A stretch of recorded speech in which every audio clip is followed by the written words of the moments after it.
Great. All right, so big topic today. We're talking breath work. Tony, when you think about the idea of breath work and trying to change your breathing mechanics and try to optimize them, what's your experience been like trying that stuff out yourself, and two, what's your kind of general opinion on it given your experience? I guess it starts with the definition, and for me, it's breathing, right? So breath work is a term that's catching on right now, and 9 months or 18 months from now, there might be something else replacing that. I think what's important to understand is breath awareness, and that's really what the enlightenment was for me, and that was weightlifting brought me that. That was understanding where to distribute load throughout my body when I was powerlifting. Then it became into other sports and stuff. I thought about it more later, but I was busy playing a lot of adrenaline focused, high competition, high contact sports, not thinking about breathing. The only thing you're thinking about is not getting winded. So if you knew how to brace yourself, you had this reflexive ability to brace, and depending on the impact, you could use your breath or not. But you didn't think about that. You just knew, depending on how much contact you've taken. So as a veteran, you got good at it. And if you're a rookie, you're going to get winded. But it is reflexive. And I think that it can be effective as a tool. But I don't know that there's a lot for us to do in terms of optimization of breath overall. I think it's an incredibly big umbrella to start talking about. Ben, when did you start thinking about the breath a little more intentionally? I was 6. I almost drowned. There's a pool cover. I walked over to the pool cover.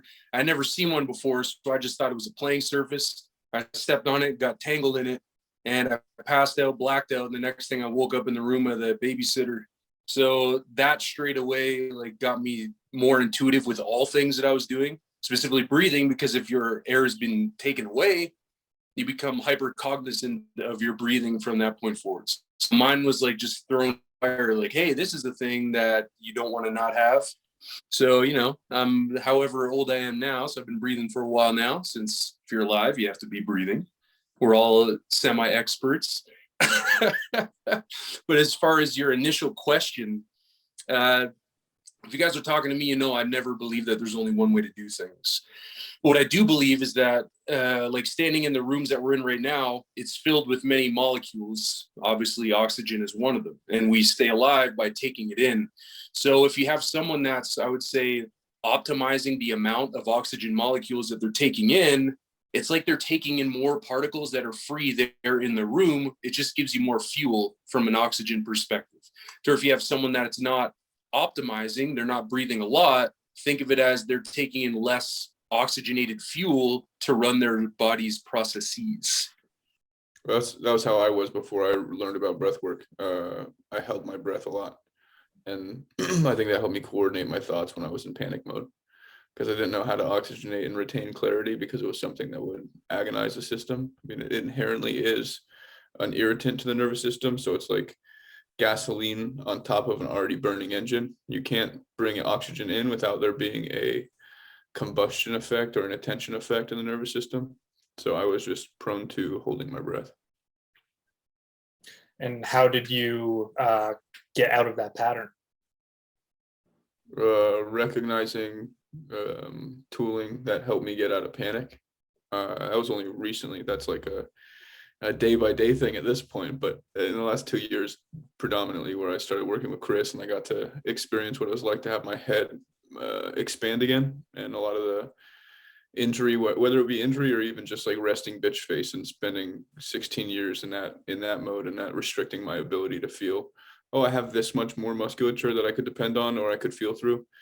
I realized a lot about the relationship between emotions and physiology, and how much you can inhibit emotions by restricting your physiology. So I want to get into kind of what our opinions are on what a healthy, deep breath looks like.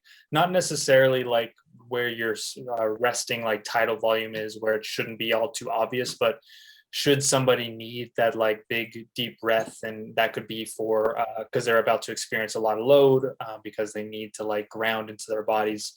What are the things that we ideally would want to see, or that you have noticed when you're observing people? Engorgement.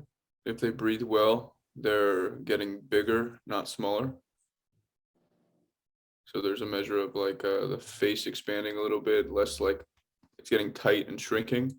And there's an effort to eyes become less focal. So it allows for some people to really deliver more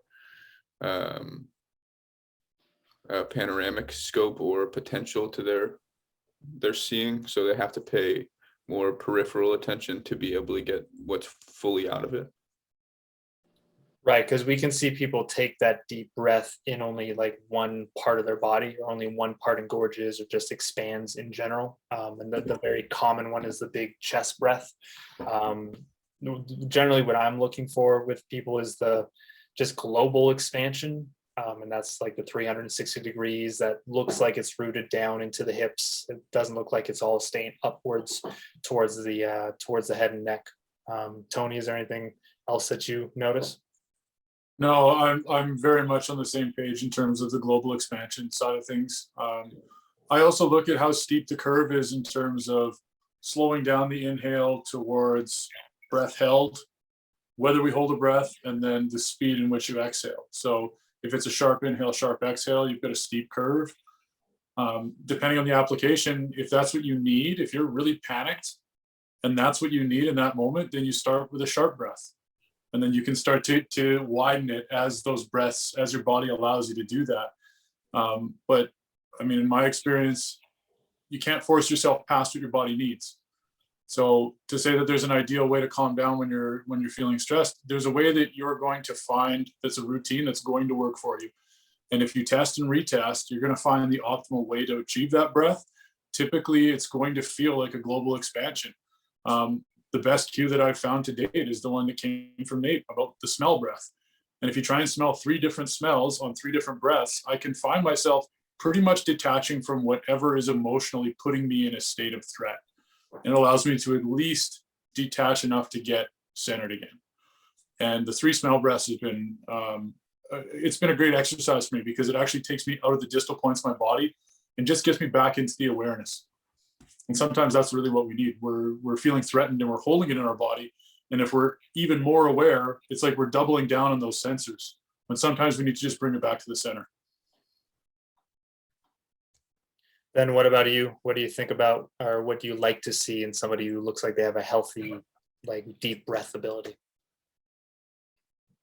For me, I like body language and windows. So for example, like a different application will require a different performance of what a healthy breath could express as. For example, if you got a guy who's going to do a world record deadlift, classically you'll see kind of, and then a big exhale. And I find parallels in that, with kids, my kids, when they're really high stress, they are heaving and heaving. And then whenever they calm down, it's always like a, and there's like a rise in the shoulders, rise into the traps, into the neck and jaw.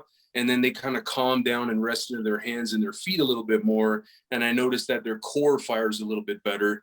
And I noticed the same thing in athletes. Like I love watching athletes, specifically in MMA, before they're about to fight, and they're kind of pacing and doing their own sort of warm up in their corner. And a lot of times when they breathe a lot of times, I say high in, low out. So it starts in the center, low core, right? And they up in into the shoulders, and then they kind of, and whether they're breathing in through the mouth because of a mouthpiece or through the nose, that part is kind of like, that's up for debate. I don't really care about that. What I care about is that I notice parallels across worlds of sport and across human behavior, is that there's often a pattern of ticking and then a large release. So that's kind of what I look for across the board from what presents often in like high stress, high tension, looking for pressure release and dissipation.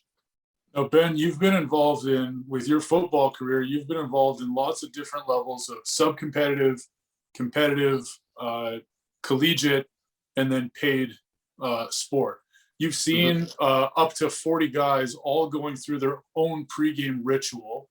Mhm. How many of them have a noticeable breathing pattern? Not that they choose one, but is noticeable in that it's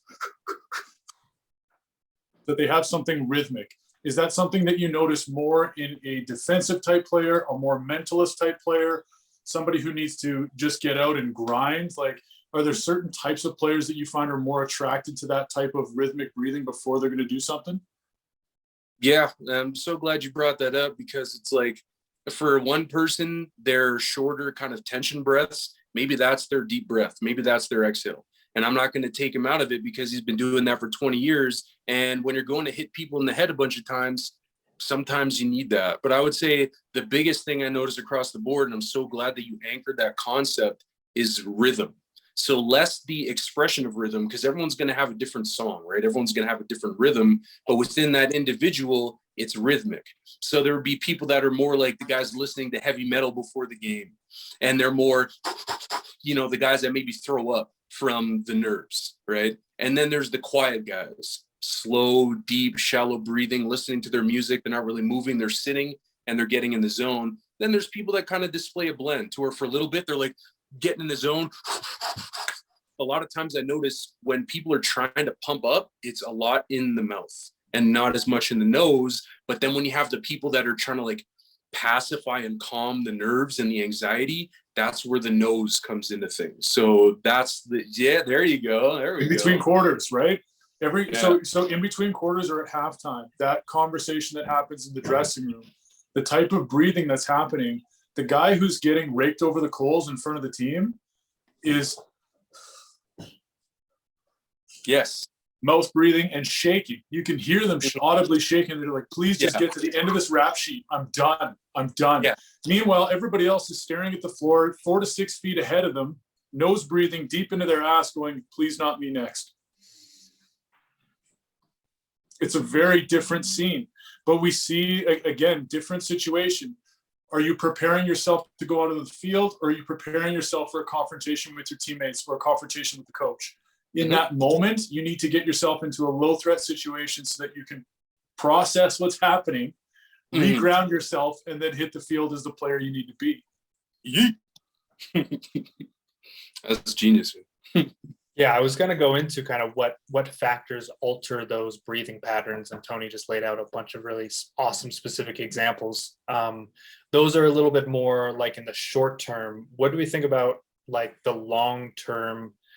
Like, what sets a long-term breathing pattern? Like, why does somebody tend not to exhale?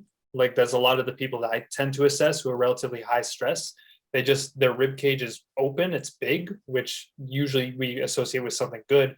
But these people tend to have a lot of stress, and they tend to need help almost being pushed into that exhale, into that like sigh out. What do we think like holds people in that state, or any other state you can think of?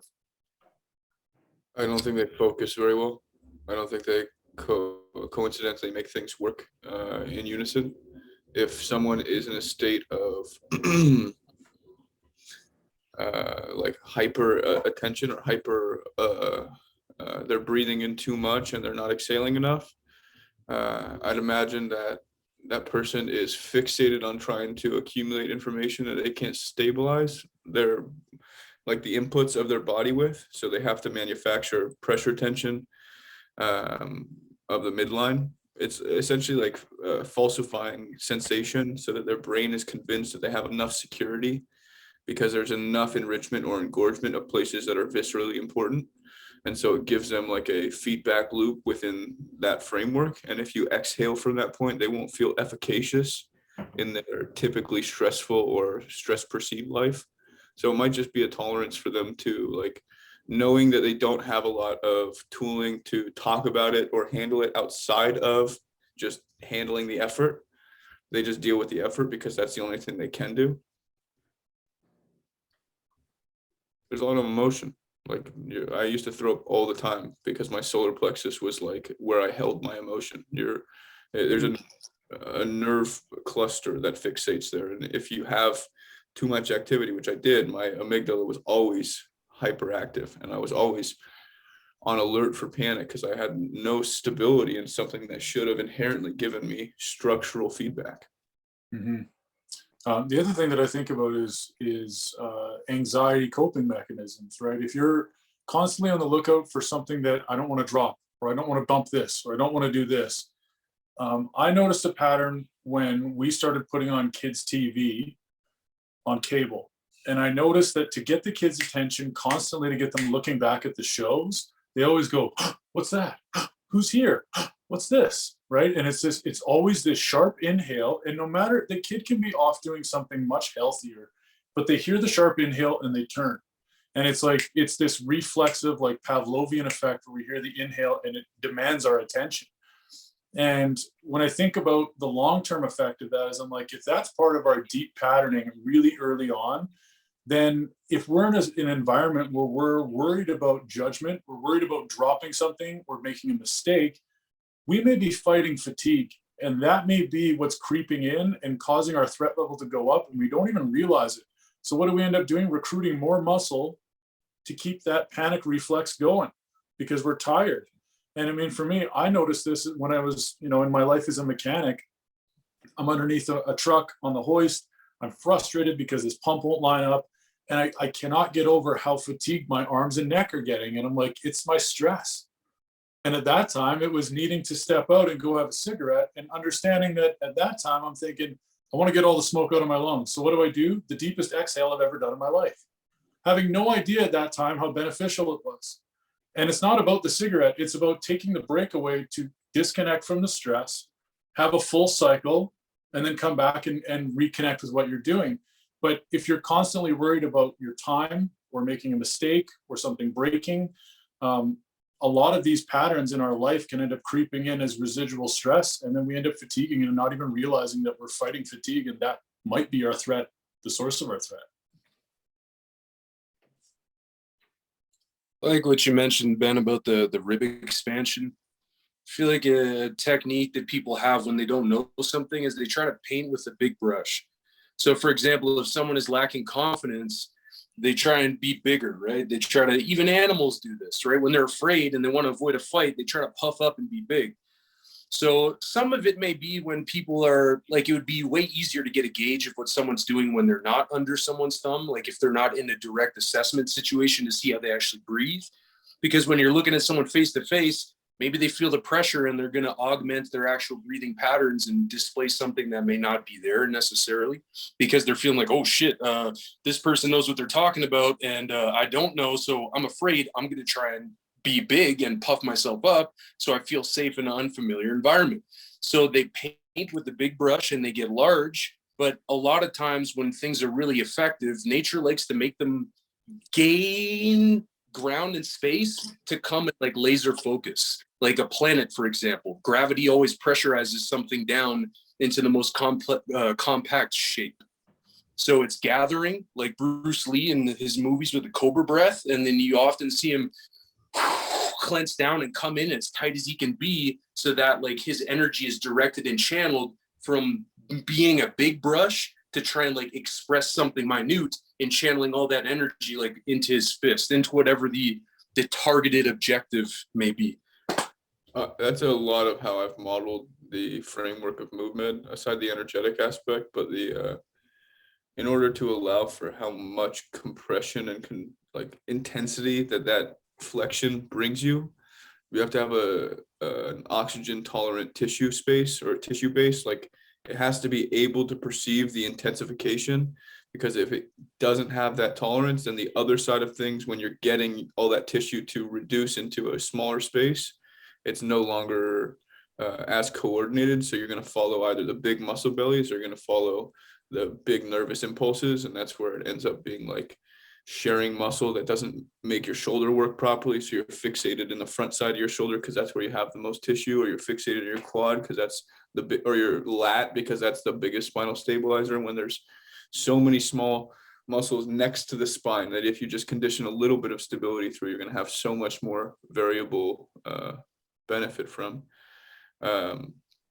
When you can condition your body to expand, to cover more space, your brain has the effort to map all that space And when you can go to the far end of expansion, inhalation, or bigness, perception of bigness, it's only when you can really take all that pressure that you just accumulated, all that blood volume, and constrict its flow. And the maintenance or the holding of that requires tissue. It requires substantive, like, holding measures. So it does require the ability to know what big is, but you also have to be able to perceive the transition from big to small. When you get the breath to come out, when you get the anaerobic state, when panic can set in because you don't have a resource to offset inputs.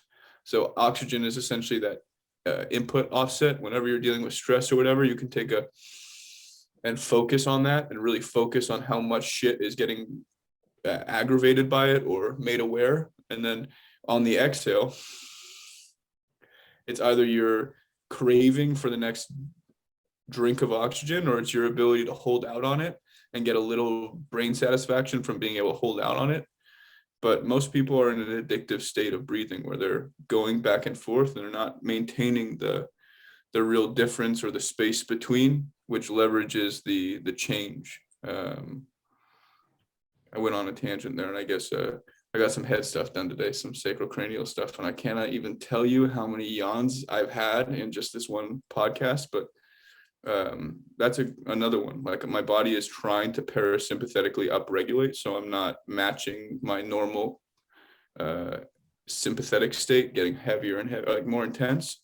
And so I'm drinking in huge volumes of air so that I can bring to life some of the stuff that was articulated by our work today. Like, if I don't have that stuff stimulated properly, I'm going to wake up tomorrow half rigor mortis. Like, I'm going to be stiff and like non-functional because all that tissue that should have had blood flow, that should have had some perceptibility, didn't, because I didn't allow for it to stay big, or I didn't allow for it to get small and go back, like we're a tissue pump. So there is, like you're mentioning there, an allowance factor to this. And with the example of somebody who can't exhale, usually what I'll do is have them lay down and just put some weight on their chest. And that was something that somebody did for me, like took me through that. And just, she like propped me up where I had like my knees up a lot. She put me in like the most comfortable position that I could be, where I could just like melt into the ground essentially. And then just like a small sandbag. And throughout the course of like 10 minutes, she was just like, just breathe and be heavy, just like let the weight sink onto you, allow it to like fully exhale you, and then just let the breath come back in. And that was like the most impactful feeling, because up until that point, everything that I had been trying to do was me like tailoring it or trying to like pressurize and do it myself, as opposed to allowing like just the weight of my body to do it for me. And again, just allowing that deep level of relaxation.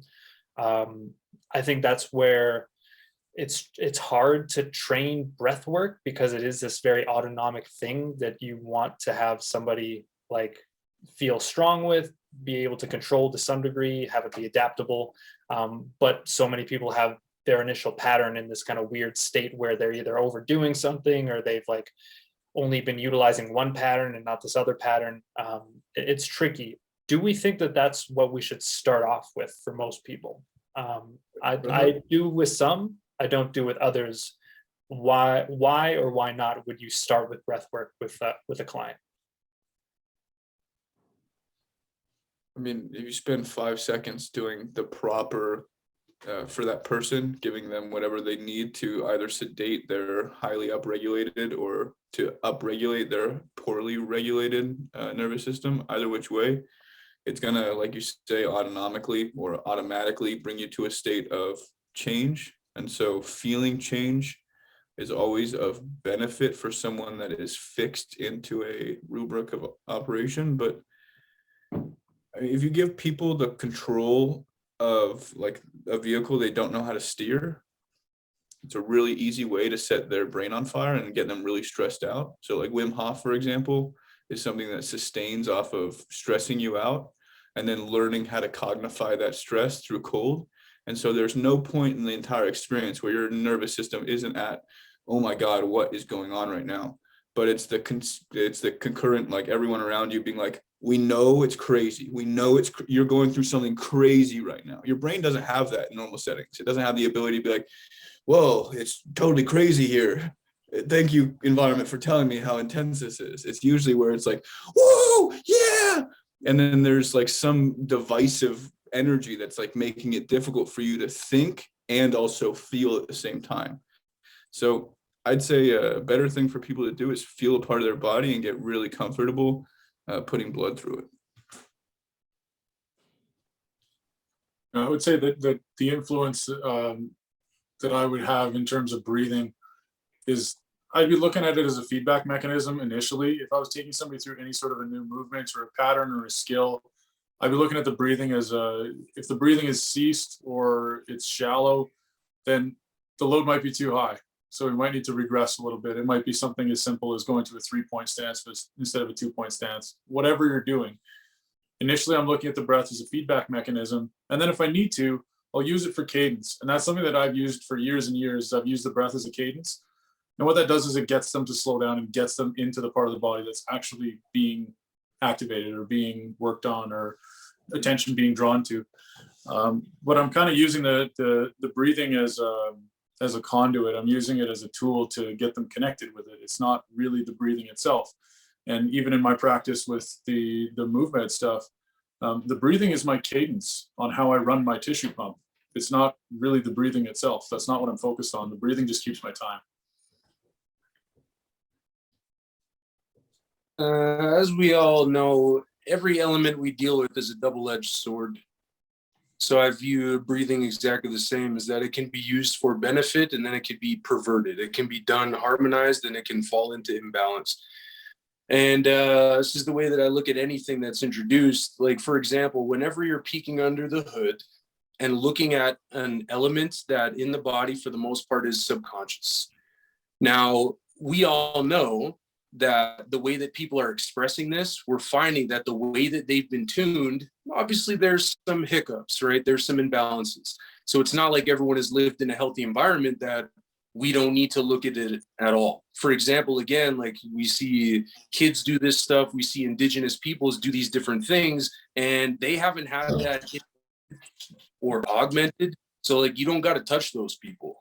But we're dealing with folks that have. So it's difficult because whenever you change an element, you're now basically saying to that person, all right, whatever you're doing, we're adding 5 pounds to it. Because now when you're looking under the hood, it's more energy, no matter what. You have to find a way to harmonize that. So like Nate aptly mentioned with Wim Hof, they channel that stimulus. They're aware that, okay, when you now are asking someone to juggle something that they never had to juggle before with that basic element, you have to channel that energy into something.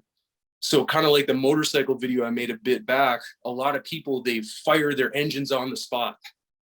If there's no pressure release, like your body is screaming at you like, what are you doing? I need to move. So then that's where, for example, Wim Hof, they throw them in the water. Okay, cool. Now I take the same concept, like you guys all have your own methodology, and then you're like, now how do we do it moving? And then we take that into, all right, well, let's put it into something, because if you regulate on the spot and you take in all this energy, well, there's such a concept that's called over-oxygenation. And in essence, it floods the body in a response mechanism with carbon, and it actually seizes. So sometimes too much oxygen can be just as bad as not enough. So I like to harmonize in between those and be like, let's follow the natural order system here of you start the engine on the spot, the juices start to flow, then you start to move the vehicle so that it doesn't explode. And that's kind of how I play around with the breathing. That brings up one question that I kind of half answered earlier when I was just waking up. The thing that I do think is kind of necessary to fabricate a good breath is similar to what Ben was saying earlier, is the weightlifting breath, or sorry, it was Tony who was saying that. And creating a Valsalva maneuver, or creating that like positive equalization of pressure down past the ears into the body, is intrinsically necessary for a body to be able to allocate unconscious pressure. So when people say IAP, intra-abdominal pressure, it is an allowance of the midline from where we enter the breath and all this innervation that coincides with pressure induction into the belly, this stuff has to be able to fabricate the pressure down well enough that we're equalizing what is the pressure here through the rest of our body. Otherwise, we're going to get a lot of whiplash into all the places that we love to get whiplash. And that's just junctures, transitions between processes, or wherever we have weight that's not quite as solid. So when we say trunk or core temperature, that's the first thing we need to do with breath. We need to get the trunk solid and stabilized and get everything intrinsically coherent there so that we revolve around our center. Our center of gravity is how the diaphragm and the breathing muscles connect to the lower limbs and the arms. So like the psoas connects to the femur, connects to the diaphragm and the ribs. So anytime we breathe, we're moving our legs, kind of.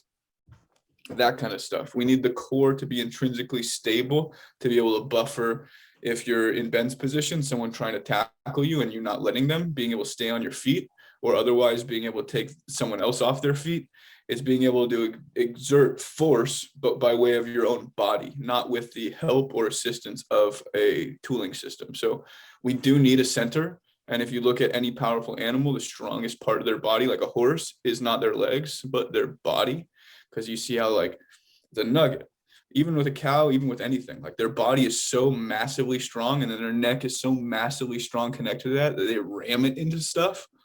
Try to do that if you're like 98% of human beings, and you'll notice that, wow, I'm super weak. I can't do any of this stuff because there's not an intrinsic core to be able to residuate most of that kinetic through. So you need to have a big body awareness, at the very least, be able to not necessarily isolate kinetic energy, but send it to the biggest point of your system. And you can't do that if you're not used to the Valsalva breath and letting the bracing, the unconscious bracing of like staying on your feet. I learned that through judo when I was a little kid. And I'm sure you learned that from like ice skating or something like that, Tony, in a way that most people would like have no perspective of. But like blades are such a good way to learn how to stand on your core, because it's not you standing in your feet, it's you standing in your ankles and the stiffness of your leg. And there's so much more value in how much more hip thrust you can get, just like judo, when you're literally using your hip to exert your entire torso rotation. Or when you're running through someone, Ben, and you're having to push your body weight through a person, how do you make yourself heavy enough to travel through that person's body weight?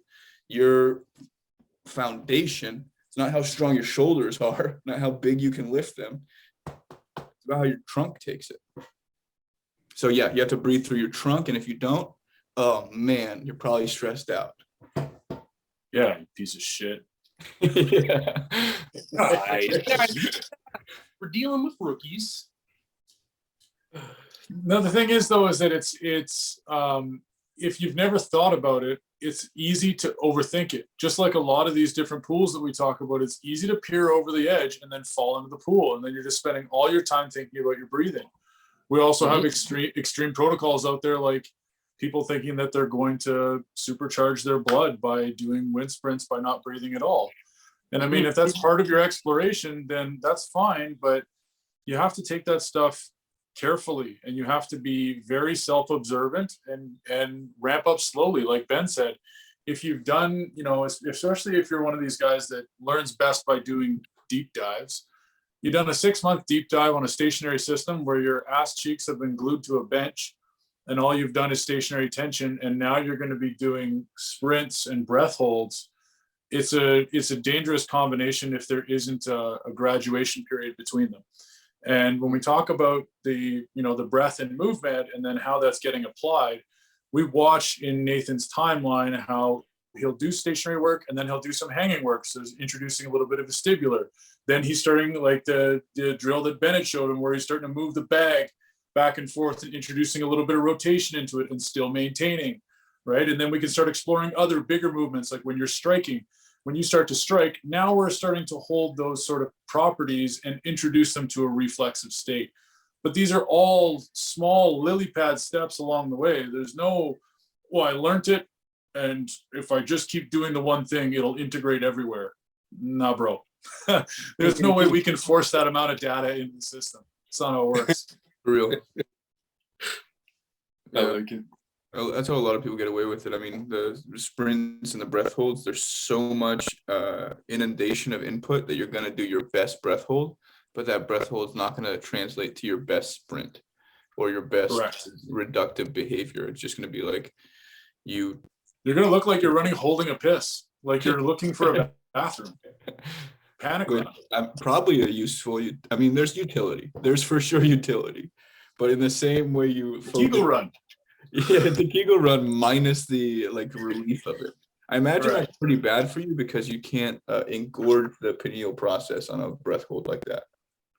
So I like what we've kind of talked about in that I think the way that we approach breath work is that it's not all about like the volume of air being passed or whatever. It's kind of a part of just the pressure management system in general and how you brace yourself to the ground and how you are able to prepare yourself for certain loads.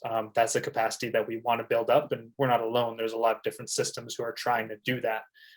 What are some of the ways that you guys have seen it gone wrong or been like interpreted in kind of a weird way and that you don't necessarily agree with or whatever? Tony, I'll start with you. Sure. My first introduction to any sort of breath controversy was in kettlebell lifting, and I was doing my world kettlebell certification, which was a incredibly long process of self video and sending it in and all that sort of stuff.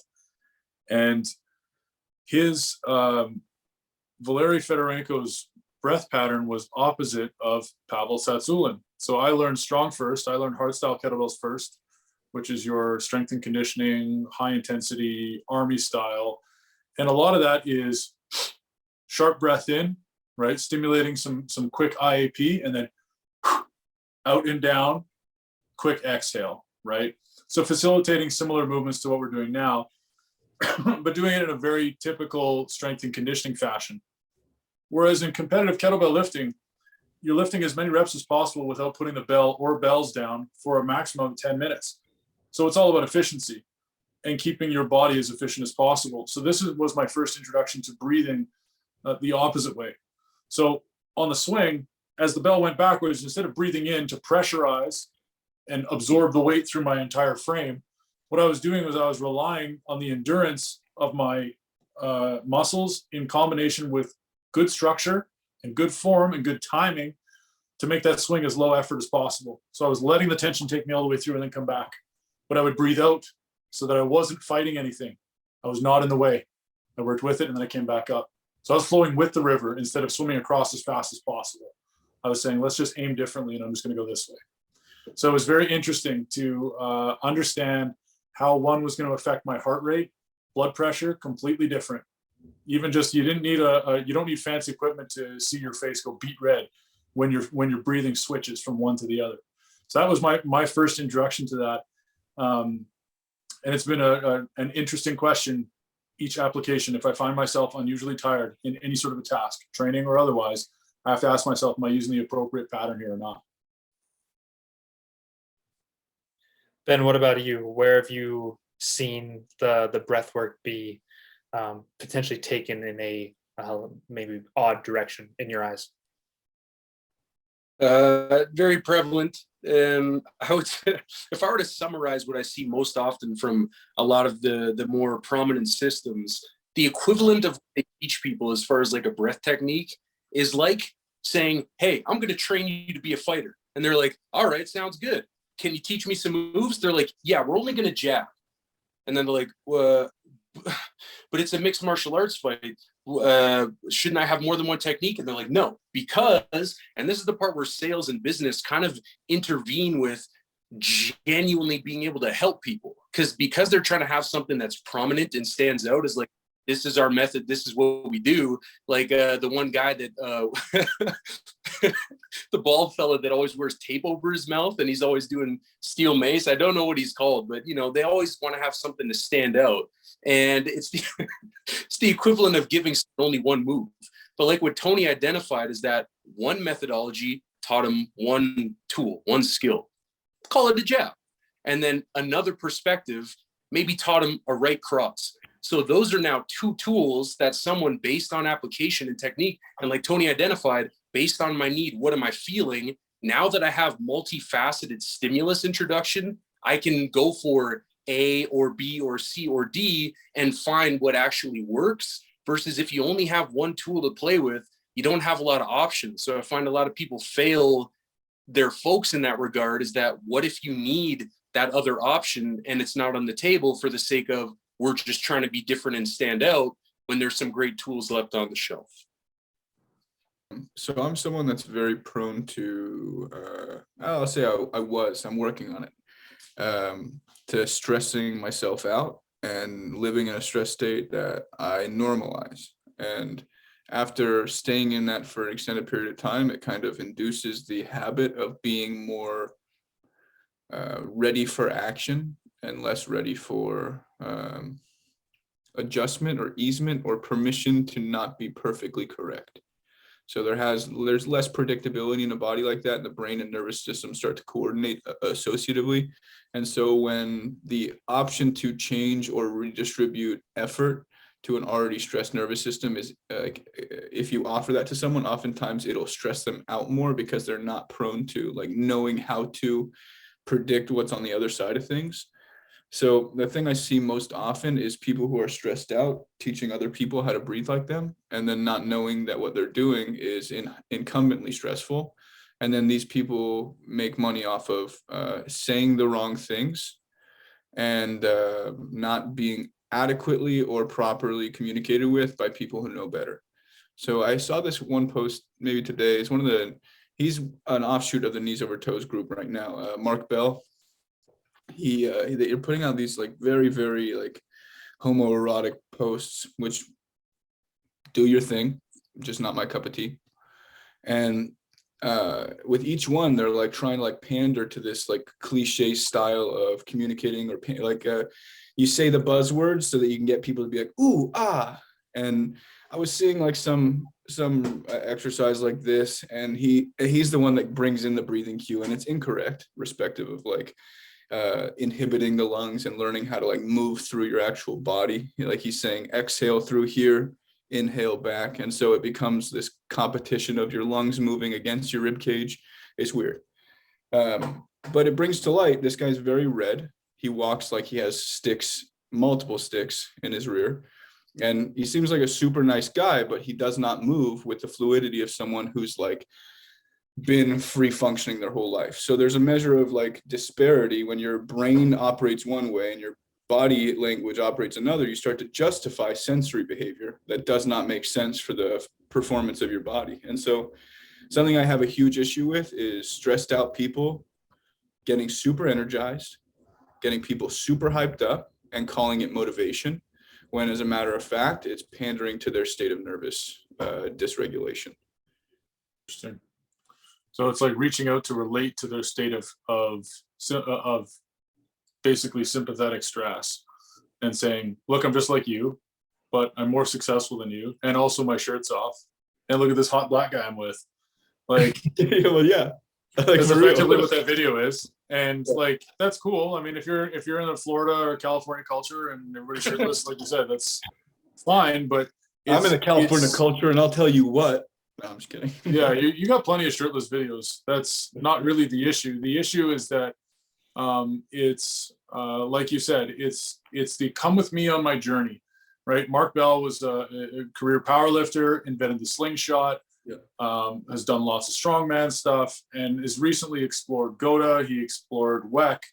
He's exploring Athletic Truth Group now. So he's going through the different systems because he's recognizing that his system's busted as fuck.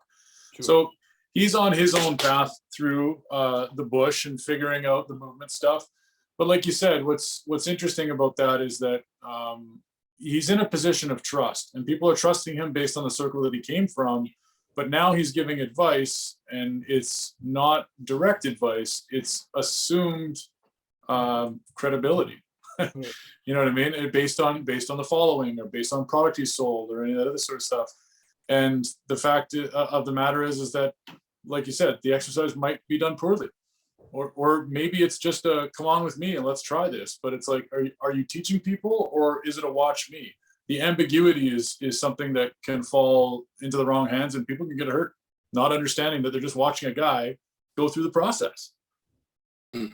Yeah, And that's tough, dude. More honesty is be vulnerable. Don't pander to people's attention. Like don't peacock your way into it. Like don't cock shot and then switch outfits and then be like, look at this exercise we just showed you. But then you're like, why am I thinking about this guy's junk right now? Why was this in the mix? Like use you're already in a framework to be listened to. And so don't pander to the environment, make the environment change to be more efficacious. Because if you come from bodybuilding land and you do actual things that are effortful, you can't all of a sudden like, all right, since I can't do it anymore, let's just go with the crowd.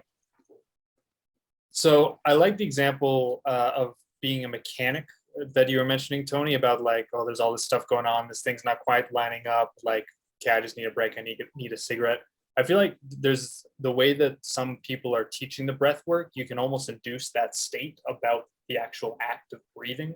Where like, Yes. okay, I need to do it here. It needs to like, I need to make sure that when I do it, I get a certain motion this way, a certain motion this way. If I don't, I'm not, this isn't right. This is what my trainer wants me to do. And you can build up a lot of like anxiety about the thing that should help you feel less anxious.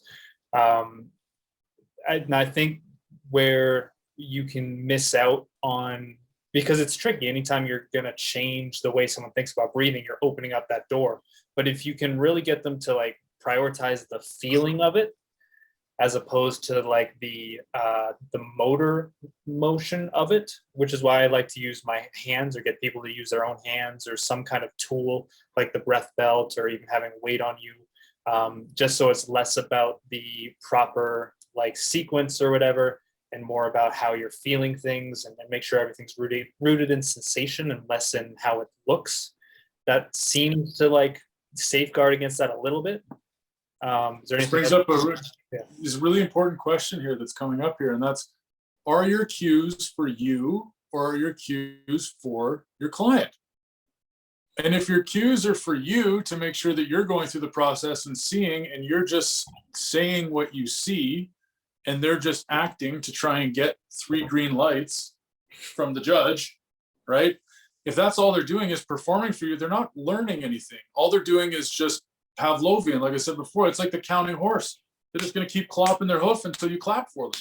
So by giving them a task instead of giving them cues of what you see, they don't see themselves. They don't have a 90-degree on themselves. They may film themselves and watch afterwards, but they can't monitor that in live time.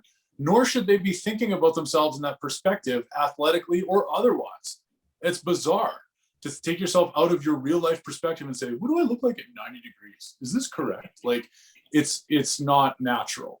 So to put us in a situation where we want to change how somebody slows down when they're stressed out, and we're going to use breath as an actuator to get them to release tension about the head and neck, then we're going to give them a task. And the task is going to be, I want you to sit in a comfortable position. On your breath in, I want your neck to get as long as possible. And on your breath out, I want you to get your collarbones as wide as possible. That's it. Give them tasks. Don't give them cues. And when they do that, you can ask them along the way, so how does this feel? And they go, oh, this is like, I'm feeling little clicks here and little clicks here. This is task oriented so that it's experiential for them. You're not barking out the cues so that they're performing for you. There's 2 very different things. And the brain is going to process that in a completely different way in terms of, am I doing this right? As you said, the anxiety of performing for your coach versus going through an exercise and then giving the feedback back to the coach and saying, this is what I felt.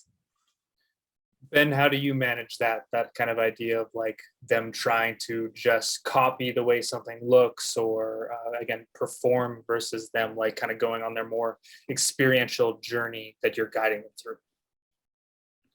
Yeah, I mean, anyone who's worked with me, they could attest to that. For any of the people listening, that first off, if I were to compare all their experiences, everyone would give you a different story because I don't have a set mold going into the thing. Is I see what's there. That's it. I don't see what I want to see. I don't see what I need to, this or that. Is I just see what's there and I work from there. So oftentimes people are so, I would say, maybe conditioned to the point now that they expect a cue. And I'll just have them focus on a movement and I won't tell them anything first. I'll say this move. Then I get an authentic expression. And then from there, I'll say, here's what I see. Here's where we go. But if I go in preconceived with a cue, what if that throws off the whole picture, right? Like, again, if you say to someone, oh, I noticed that you're walking like this and this and that. Can you walk that way? Automatically, they're like, self-coaching. I'm going to try and walk perfect based on what I think is perfect. Then you don't get an accurate depiction. So then you're running a session with a ghost. You're running a session with the person that's not there the second that you already have it predetermined. So I like to be reactive and just see what's there. So I cue, I don't know, like cue is the word for it, but I don't cue like I'm looking for this. I'll simply say, hey, try this stimulus because that's what I'm seeing and that needs a little bit more activation. So like in what Tony said, it's more like task oriented. Okay, well, let's talk about, and we can kind of wrap up pretty soon here. What are like the tools, the tasks, the positions or whatever that you tend to find most beneficial when you're looking to help someone potentially change a breathing pattern? It doesn't necessarily have to be a breathing pattern, but it could just be a certain way that their hip loads that you're doing in turn with the breath. What are some of the things that you've found useful? Nate, I'll start with you. I think that most people don't sweat normally. I think that there's a lacking degree of thermogenesis in most people, and it's something I relinquish, like I relish, excuse me, because I get a lot of input when I'm hot, and aside the vagal response from a lot of it, it's like insulary in a respect to like there's a feedback of the heat around you too. And so you're knowing how you're different from the environment. And it's like one of the most engaging frameworks for your brain to understand. It's why exercise is so valuable for so many people, because whether they know it or not, their brain is listening and paying attention most dominantly to the sensory input. So whether it be their heart beating and the amount of visceral thudding that they're feeling in their chest, and that's the rhythm they like, or it's the change up of wind behind, like by their ears, whatever it may be. It could be the sound of them hitting the ground. It could be their palms going hot to cold, depending on how it's framed against the wind. But people pay attention to their sensory inputs more than most anything else. And if I can get someone to get hot and start to understand how it takes away most conscious focus, that it upregulates a lot of subconscious behavior, in that they might start swallowing or sweating or relaxing so as to depreciate the heat in their tissue. There's a number of things that will happen, and there's a number of things that will come with some like sympathetics, or there is sympathetics to it, parasympathetic upregulation, in that there's like a coherence. And that's the thing that I want to have for most people, that there'd be a coherence of sensation. Aside that, if they have a massage gun, we might do that. Cool. Tony, you mentioned the 3 smell test, which I really like. And you mentioned it's just like every breath, you're trying to smell a different thing. You're not trying to smell 3 at once. Although I guess you could do it that way too, but I think I like it that way. Yeah. So the reason that I go 3 different smells, and actually I came to that one exploring the kind of turtle breath drill. We have that prone lying drill where we lie face down with elbows together in front of the breastbone to inhibit that chest breathing. It's not that you stop it, it just inhibit it so that the slower you breathe, the more you realize that there's access in other spots. And what I realized was that I was spending too much time thinking about my ribs, too much time thinking about my pelvis, and I was getting away from the global activity of it. So I went back to basics and I thought, okay, I'm in my office in my home. What are 3 smells with my eyes closed that I can identify in this room? Carpet, dog bed, computer, right? And they're faint, but they're there. And if I'm looking for them, then that gives me just enough of a task that my body will autonomically take care of everything else. And it'll stop me from trying to run all the gears. It's the appropriate amount of load.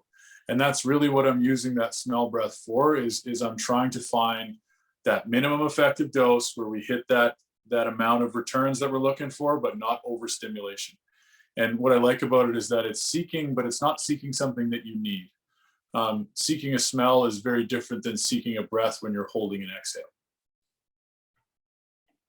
And Ben, for you, is there anything either in the skill of an inhale or the skill of an exhale that you've found to be pretty useful? Yeah, I mean, sometimes people just need help turning on, right? Like they're sensory unaware, immature. So then sometimes they need enough of a jolt to like really gain the ability to have, I don't want to say control, but I would say awareness and guided function of a mechanism vis-a-vis a breath. So for example, depending on who I'm talking to, sometimes people need more than what's comfortable. Now it's not dangerous, but it's more than they ever would have been exposed to before coming and getting permission from me. So for example, if I'm having someone do something and I might notice that like, hey, you know what? Their core is kind of like hanging by a thread away from their back. Maybe if I have them go really fierce, that ability to have to tune in that much to the body to create that much pressure to exhale, maybe that's what gives them greater connectivity to now healthily guide it in to the point that they're having more control of the relationship between breath and the rest of the compartments that are involved when it comes to breathing, especially when there's a task at hand, for example, a movement. Internal percussion, right? That sharp breath that you're talking about, or the rhythmic breathing, it's like Nathan uses the massage gun, or like a physio might on the bottom of your heel, right? That percussive resonance throughout the body. You can do the same thing internally. I know I've talked on other podcasts about treating your body like a Ziploc container. You can buff the outside all you want, but if you're never doing the inside work, it's never fully clean. And the same way, when we're doing this percussive stuff, rhythm and percussion isn't just on the outside. The breathing is the opportunity for us to be rhythmic and percussive from the inside. Yes. Tony with a banger.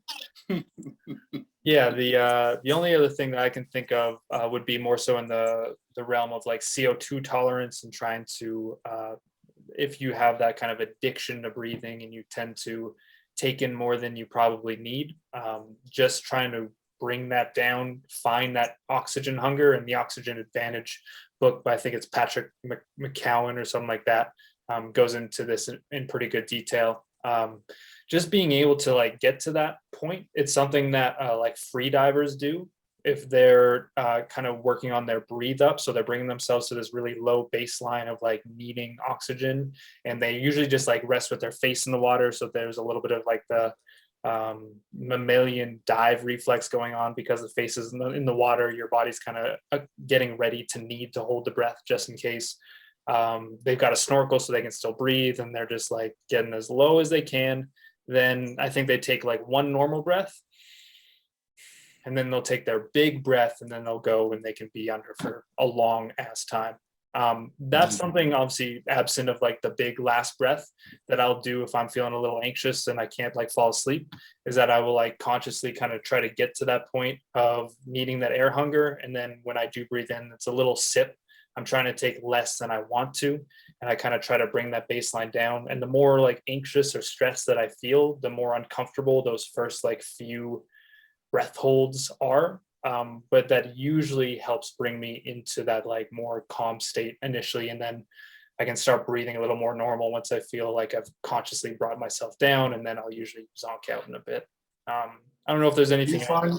Go ahead. Do you find that when you're going through that, because I've done the Oxygen Advantage, I mean, I did a course with an Oxygen Advantage coach with Brian, and that did wonders for me, because I was a mouth breather. I was a knuckle dragging mouth breather for 35 years. And bringing that awareness to the permission to breathe slowly. And that's why I felt like I wasn't getting enough volume, is because I was accustomed to a flow rate of a tube as big as my mouth. So there were some awarenesses that come from these different tools that are out there that are critical if you're missing that infrastructure. What's key is to not get stuck in it and get out of the fact that this is supposed to be an autonomic function. So like you, I've used those very same tools. Use a bolt score, go through some breath work, hold, get myself into air hunger, check my bolt again. If it goes up, good test. There was some good work. My body liked it. It's a tool, and it can be a very effective tool, but that's not a tool that I would want to be sipping on every single day. Yeah, Yeah. absolutely. You should be able to just lay down in bed and just you not need to go through this whole process of calming yourself down. If that's the case, then you've got some bigger issues. Mhm.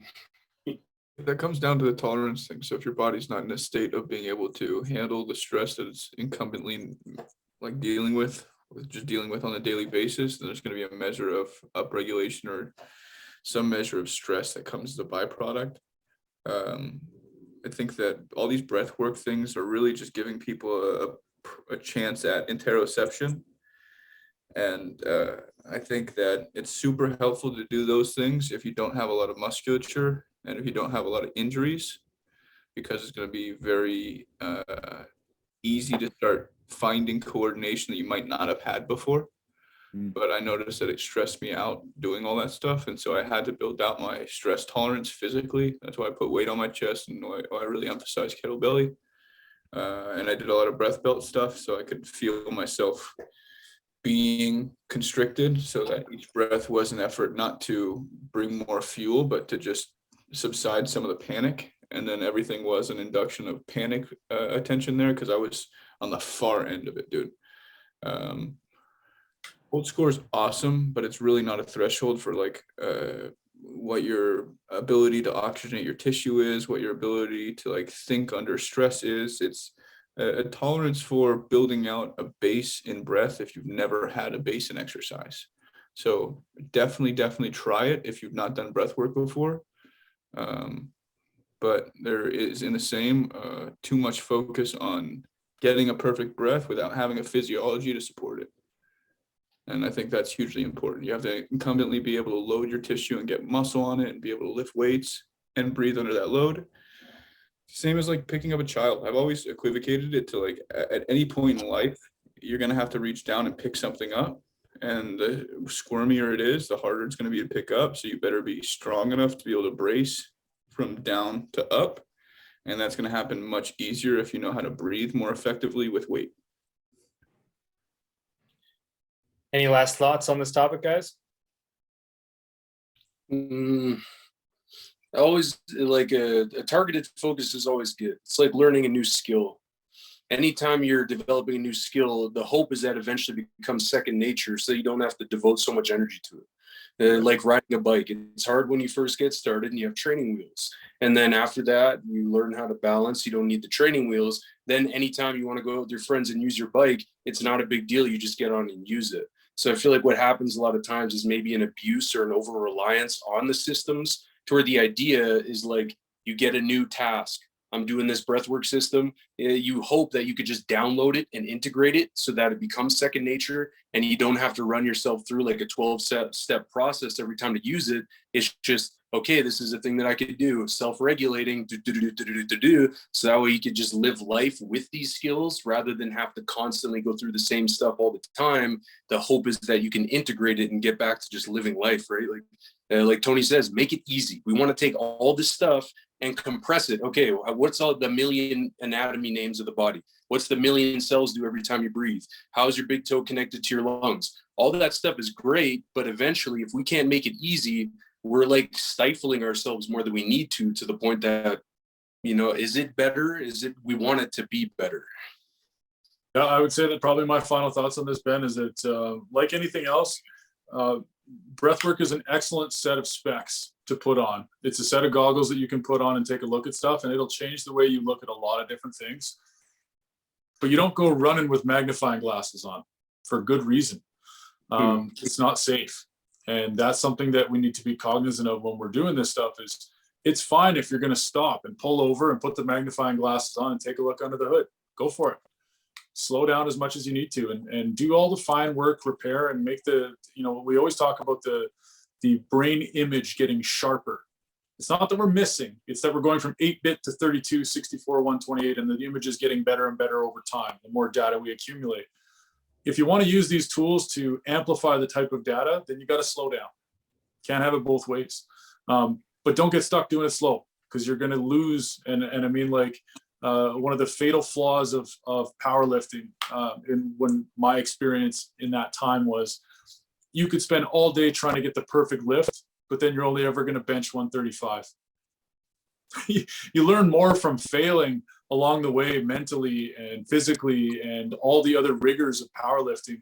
You find your ideal form by getting the work in, not by obsessing over your aim. It's ready, aim, fire. Ready, fire, aim, not ready, aim, fire. You have to let the arrows go in order to correct. You have to get the work done. Basically what I'm trying to say here is, like anything else, you can use it to pause, but if you don't get back to doing the actual work, you're not going to actually see the change. You're just spending all your time on pause. Don't get stuck on breath work. Right.